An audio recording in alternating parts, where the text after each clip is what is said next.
Top quality और consistent performance के लिए सिर्फ सिल्वर पंप नाम याद रखना।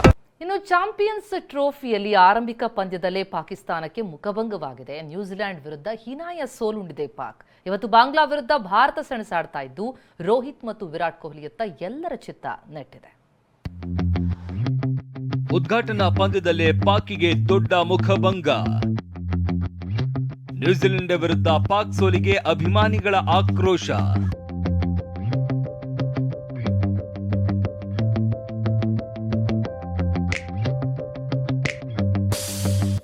ನಿಜಕ್ಕೂ ದೊಡ್ಡ ಆಘಾತ. ಅರಗಿಸಿಕೊಳ್ಳೋದಕ್ಕೆ ಕಷ್ಟ ಅಂದ್ರೆ ಕಷ್ಟ. ನ್ಯೂಜಿಲೆಂಡ್ ವಿರುದ್ಧ ಕರಾಚಿಯಲ್ಲಿ ನಡೆದ ಉದ್ಘಾಟನಾ ಪಂದ್ಯದಲ್ಲೇ ಪಾಕ್ ತಂಡ ಸೋತು ಸುಣ್ಣವಾಗಿದೆ. ಮೊದಲು ನ್ಯೂಜಿಲೆಂಡ್ಗೆ ಬ್ಯಾಟಿಂಗ್ ಆಹ್ವಾನಿಸಿದ ಪಾಕ್ ತಂಡ ಕಿವೀಸ್ ತಂಡವನ್ನ ಬೇಗನೆ ಕಟ್ಟಿಹಾಕುವ ಲೆಕ್ಕಾಚಾರದಲ್ಲಿತ್ತು. ಆದ್ರೆ ವಿಲಿಯಂಗ್ ಮತ್ತು ಟಾಮ್ ಲಥಮ್ ಕೂಡಿಕೊಂಡು ಪಾಕ್ ಕನಸನ್ನ ನುಚ್ಚುನೂರು ಮಾಡಿದ್ರು.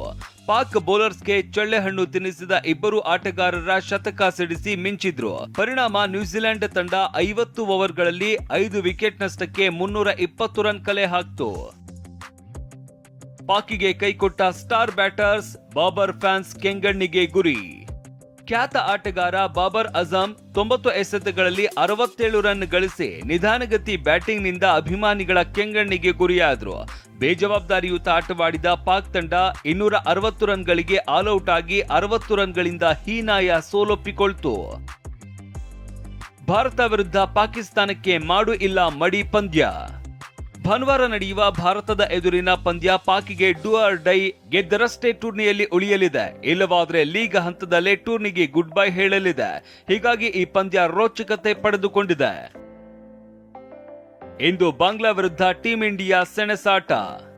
ಚಾಂಪಿಯನ್ಸ್ ಟ್ರೋಫಿ ಗೆಲ್ಲುವ ಫೇವರೇಟ್ ತಂಡಗಳ ಪೈಕಿ ಒಂದಾಗಿರುವ ಟೀಂ ಇಂಡಿಯಾ ಇವತ್ತು ತನ್ನ ಮೊದಲ ಪಂದ್ಯವನ್ನ ಆಡ್ತಾ ಇದೆ. ಬಾಂಗ್ಲಾದೇಶ ವಿರುದ್ಧ ಸೆಣಸಾಡಲಿದ್ದು ಭಾರೀ ಕುತೂಹಲ ಕೆರಳಿಸಿದೆ.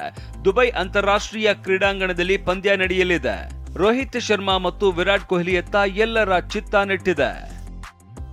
ಮಾಗುಂಡಯ್ಯ ಪಟ್ಟೇದ್, ಸ್ಪೋರ್ಟ್ಸ್ ಬ್ಯೂರೋ, TV9.